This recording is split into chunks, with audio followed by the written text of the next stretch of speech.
గురుబ్రహ్మ ప్రేక్షకులకు నమస్కారం అండి. ఈ వీడియోలో భార్యాభర్తలలో ఒకరు తులారాశిలో జన్మించి ఇంకొకరు కనుక మీన రాశిలో జన్మించినట్లయితే వీరిద్దరి వైవాహిక జీవితం అనేది ఎలా ఉంటుంది, ఇద్దరి మధ్య వివాహ పొంతన విషయంలో ఏమైనా దోషాలు ఉన్నాయా, వివాహం చేసుకోవచ్చా, ఇలాంటి సందేహాలన్నిటికీ కూడా నేను సమాధానం ఇస్తానండి.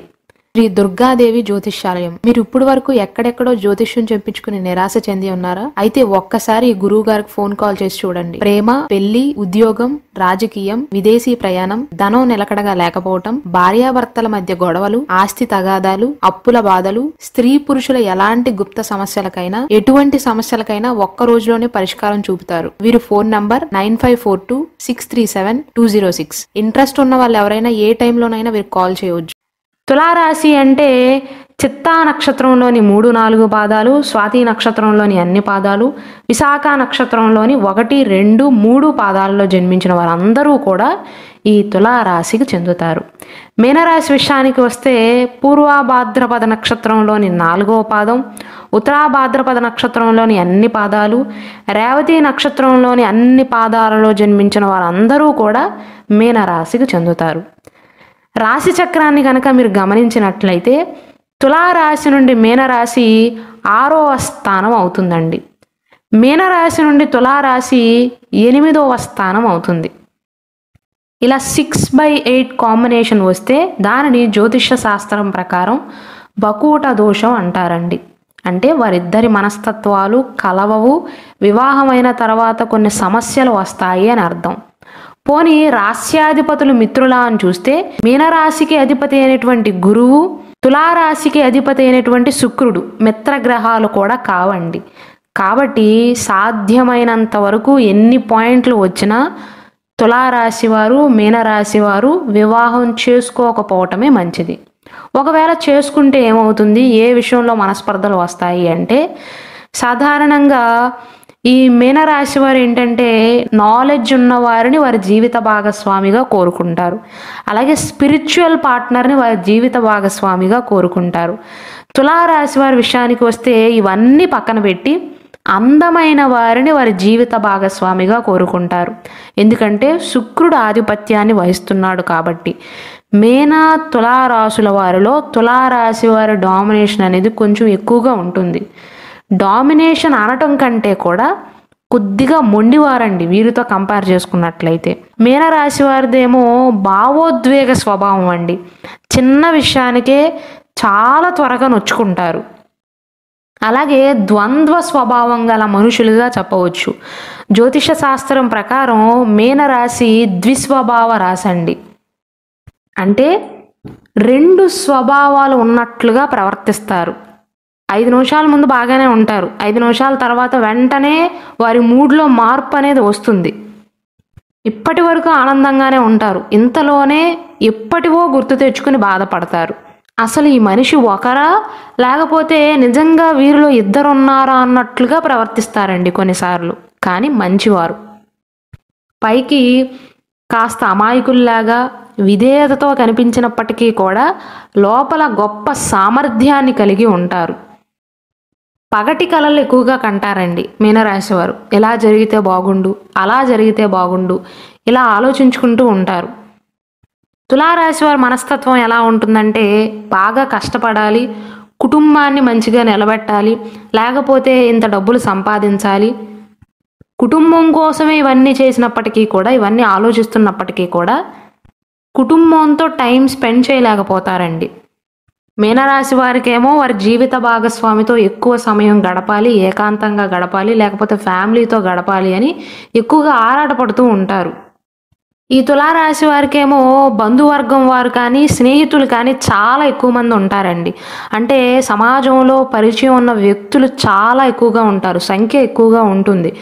కాబట్టి వారితో కొంత సమయాన్ని గడపటం కానీ, లేదా వారికి ఏదైనా ప్రాబ్లం వచ్చినా వీరు అవసరమైనా సరే వెళ్ళటం కానీ, ఎక్కువగా సహాయపడటం ఇలాంటివి చేస్తూ ఉంటారండి. దానివల్ల కుటుంబంతో ఎక్కువ సమయాన్ని కేటాయించలేకపోతారు. అది మీనరాశి వారికి నచ్చదండి. మీనరాశి వారు చేసే ప్రతి విషయాన్ని కూడా కుటుంబానికి సంబంధించి ఏది చేసినా, వంట చేసినా, ఏది చేసినా సరే బాగుంటే నన్ను మెచ్చుకోవాలి, అంటే అవతల వారి నుండి కొంత స్పందనను ఆశిస్తారండి. తులారాశి వారేమో అంత ఎక్స్ప్రెసివ్ కాదు. నచ్చితే ఎక్కువ తింటారు, నచ్చకపోతే తినరు, అంతే. పెద్దగా ఏమీ దాని గురించి కమెంట్ చేయరు.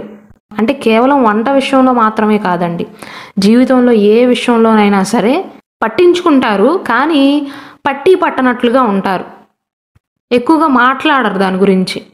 ఏదైనా విషయంలో నిర్ణయం తీసుకోవాల్సి వచ్చినప్పటికీ కూడా 5 నిమిషాల్లో లోపల ఆలోచించుకుంటారు, ఇది కరెక్ట్ ఇది రాంగ్ అనుకుంటారు, దానికి ప్రొసీడ్ అయిపోతారు.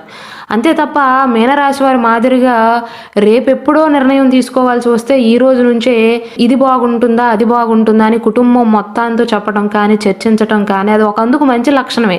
అయినప్పటికీ కూడా తులారాశి వారికి చిన్నప్పటి నుండి అలాంటివి అలవాటు ఉండవండి.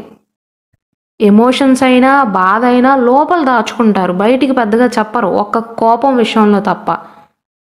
మీనరాశి వారేమో బాగా ఎక్స్ప్రెసివ్ అండి.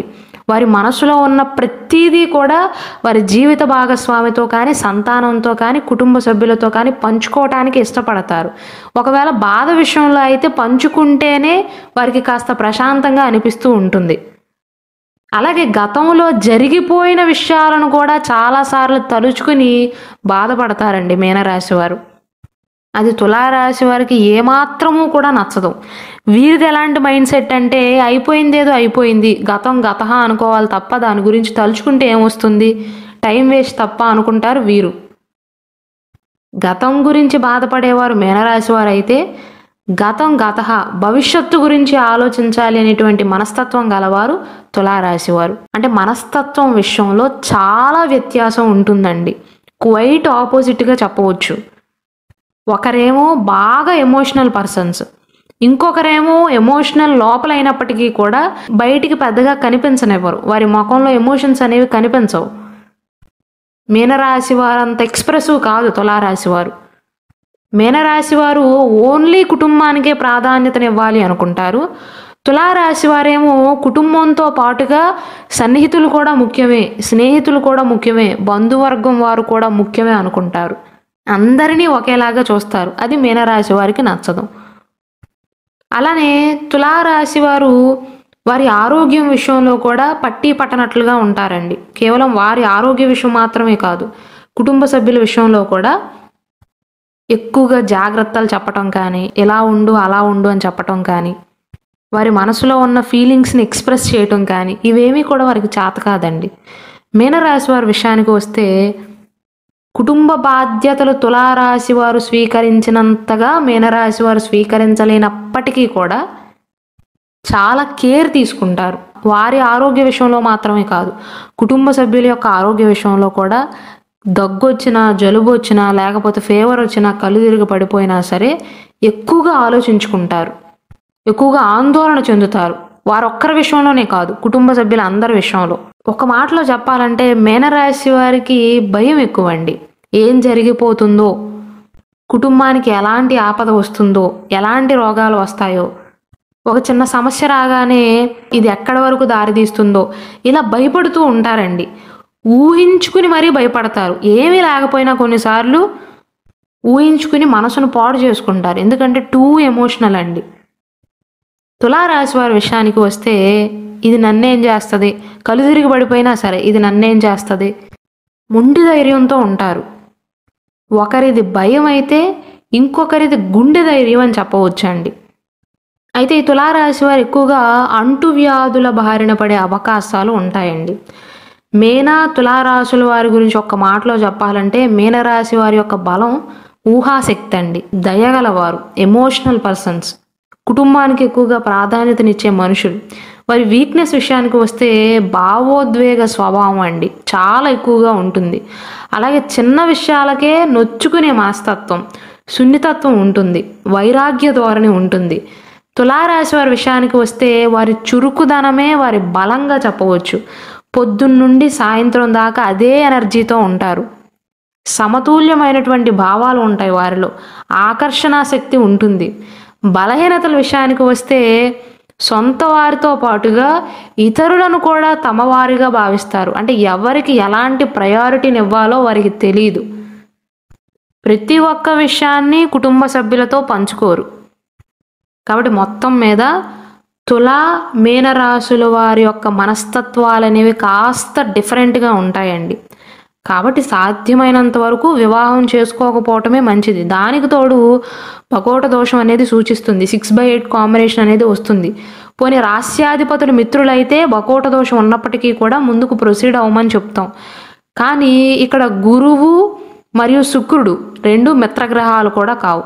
కాబట్టి ఈ మ్యాచ్ అనేది అవాయిడ్ చేయటమే మంచిదండి సాధ్యమైనంత వరకు, పాయింట్లు ఎక్కువగా వచ్చినప్పటికీ కూడా. అలాగే మన గురుబ్రహ్మ ఛానల్లో ఈ తులారాశి మీనరాశిలో జన్మించిన వారి యొక్క స్వభావము, వారి యొక్క బలహీనతలు, ఈ 2 రాశుల్లో ఉన్న నక్షత్రాల వారి స్వభావం ఎలా ఉంటుంది, ఈ సంవత్సర ఫలితాలు ఎలా ఉన్నాయి, ఏ నక్షత్రం వారు ఎలాంటి జెమ్స్టోన్ని ధరించాలి, ఎలాంటి జాతక రుద్రాక్షను రత్నాన్ని ధరించాలో చాలా క్లియర్గా వివరిస్తూ వీడియోస్ చేయడం జరిగిందండి. కాబట్టి దయచేసి వాటిని కూడా వీక్షించండి.